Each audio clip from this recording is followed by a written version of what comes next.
Io sono Vanessa Ciaschetti, vi ringrazio per avermi permesso di partecipare a un concorso che per me vale molto, perché valorizza una regione come la Sicilia, che per me è francamente la più bella d'Italia.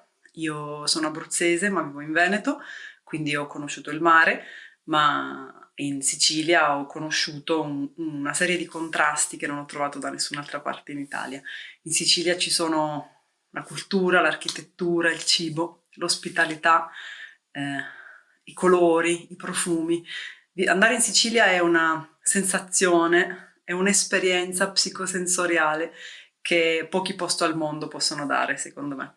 Questa associazione è una porta spalancata verso la cultura, non solo siciliana ma internazionale, e credo che abbia un ruolo importante, quello di far luce sulla scrittura e sulla poesia, che molto spesso vengono un po' tenute poco in considerazione.